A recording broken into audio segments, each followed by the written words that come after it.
Ajna chakra, le chakra du troisième œil. Quelles sont les situations dans lesquelles on doit l'équilibrer et comment on le fait? Je suis Rita de la chaîne Ayurnatur, la chaîne où je vous parle de Ayurveda et de naturopathie. Et aujourd'hui, j'ai une invitée spéciale, donc Juliette, prof de yoga, sophrologue et spécialisée dans tout ce qui est hypersensibilité. Hypersensibilité, j'aime bien que ce soit elle qui le dise. Alors, avant qu'on se lance, je vous invite à mettre un like dans cette vidéo, à nous mettre en commentaire ce que vous en pensez de toute cette série avec les chakras. Je ne vous ai pas encore invité à faire ça. À partager cette vidéo avec le plus grand nombre de personnes et déjà à nous dire qu'est-ce que vous en pensez de Juliette. Moi, je l'adore.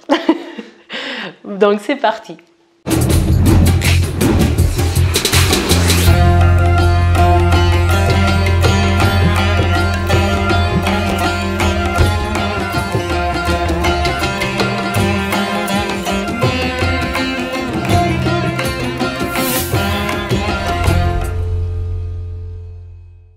Donc, ce chakra, c'est le chakra qu'on appelle le chakra du troisième œil parce qu'on va le localiser vraiment là, entre les deux sourcils.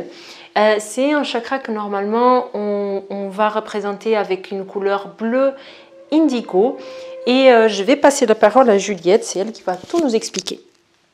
Merci Rita. Alors oui, non c'est comme ça, pardon. Ajna est un chakra qui nous parle de notre capacité à suivre nos intuitions. C'est-à-dire, on parle de troisième œil, hein, donc c'est avoir comme des visions. Alors c'est très lié à l'hypersensibilité justement, hein, parce que nous sommes des personnes qui sont douées d'intuition, mais est-ce que nous sommes capables de les prendre en compte et de les suivre? Ça, c'est encore autre chose.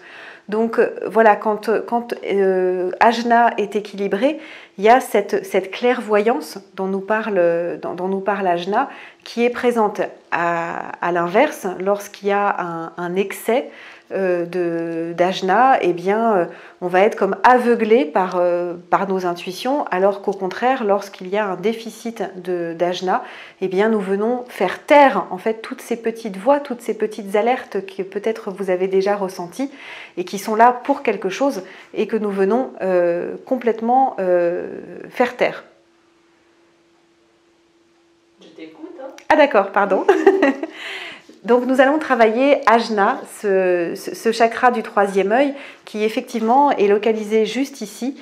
Et donc nous allons utiliser notamment une technique qui est très très connue en yoga, qui s'appelle un drishti. Donc c'est ce travail que nous faisons avec les yeux. Et donc là nous allons placer nos yeux systématiquement pendant la pratique en Shambhavi Drishti, venir faire converger les yeux justement vers Ajna.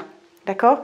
Donc les yeux fermés, sinon on louche, bon, ce qui ne nous dérange pas en yoga, hein, on est des gens un peu bizarres, mais malgré tout c'est plus agréable de le faire avec les yeux fermés. Donc on y va? Allez, je vous invite à placer les pieds écartés largeur de bassin, donc pas beaucoup, hein, ne m'écartez pas les pieds trop. Et nous allons placer directement notre drishti. Nous plaçons nos yeux au centre du front. Nous plaçons nos tenues internes.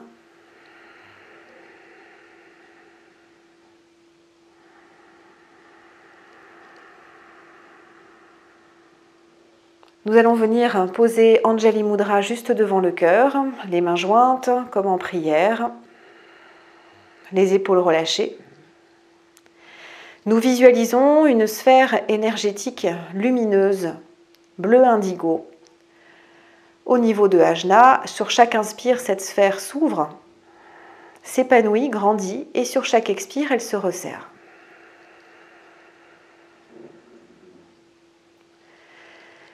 Si c'est possible pour nous, nous allons ponctuer nos respirations d'un bija mantra Om, A-U-M. Et nous prononçons mentalement Om à l'inspire et à l'expire.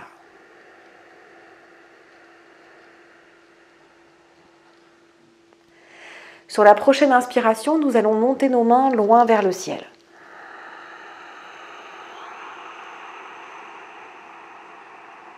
Ici, nous faisons une pause à plein, une rétention. Nous venons verrouiller la base et peut-être dégager Ajna en direction du ciel. Puis quand ce sera le moment pour nous d'expirer, nous expirons en replaçant notre visage dans l'axe et en redescendant nos mains juste devant le cœur. Puis nous allons faire un petit pas avec notre jambe gauche juste devant nous. Profond inspire, nous montons à nouveau nos mains loin vers le ciel. Sur l'expiration, en gardant le buste parfaitement droit, très très long, nous venons déposer notre buste sur notre jambe gauche. Nous relâchons entièrement et nous sentons cette poussée dans le front qui va en direction du sol.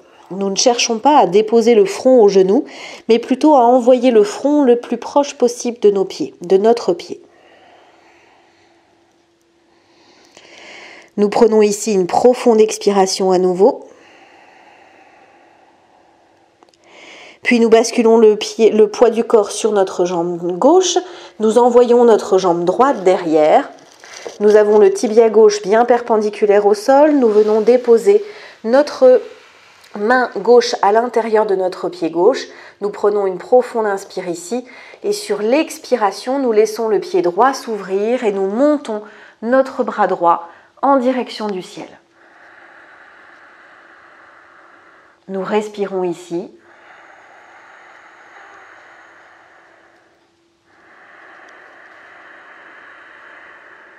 Encore une profonde expiration. Puis tout doucement, nous venons redéposer notre main droite à côté de notre main gauche. Les mains encadrent le pied gauche. Expire, nous ramenons notre pied droit juste à côté du pied gauche. Inspire, nous remontons loin vers le ciel. Peut-être ici que nous pouvons nous cambrer légèrement, envoyer Ajna un petit peu plus haut. Profond expire, nous redéposons nos mains jointes devant le cœur, le visage dans l'axe.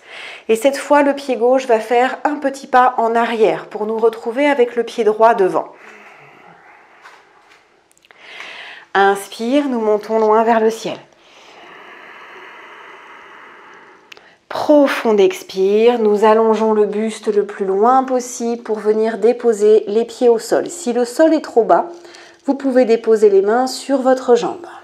Et ici, comme tout à l'heure, nous avons Ajna qui pousse en direction du pied.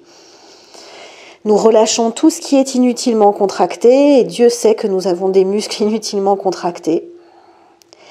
Et pour cela, nous nous aidons de notre respiration, nous nous aidons de notre Bija Mantra. Om à l'inspire, Om à l'expire. Puis nous basculons le poids du corps sur notre jambe droite, nous soulevons notre pied gauche, nous l'envoyons loin vers l'arrière. Nous venons déposer notre main droite à l'intérieur de notre pied droit. Profond inspire ici. Expire, nous venons ouvrir le pied gauche, ouvrir le bras droit en direction du ciel. Les tenues internes sont bien stables. Nous avons Ajna qui pique en direction du ciel.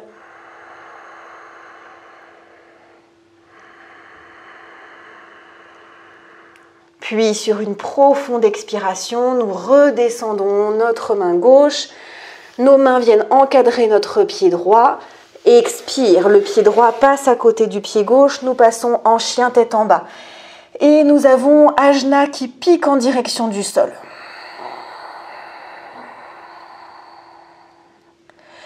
Encore une expiration ici. Avant de déposer nos genoux au sol, de prendre appui dans la terre pour venir déposer nos fessiers au talon. Nous gardons les yeux qui convergent au centre du front. Nous allons venir poser nos index, pas nos index, nos majeurs, le doigt du gros mot comme dirait ma fille. Donc nos majeurs ensemble et nous allons déposer les autres repliés et donc nous avons nos phalanges, vous voyez, qui sont les unes contre les autres. Et le pouce qui vient se poser, lui par contre, le bout des pouces ensemble. Et ici, nous avons le mudra associé à Ajna, avec le majeur sorti, les autres doigts repliés, phalange contre phalange, le bout des pouces ensemble.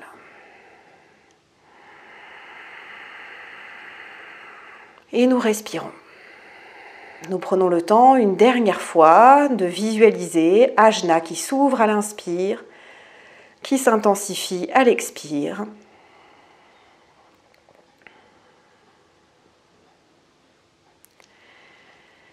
Et je vous remercie d'avoir pratiqué avec nous.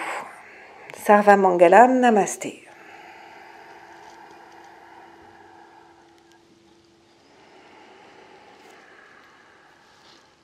Merci Juliette. Merci Rita. Merci. À la semaine prochaine. Au revoir.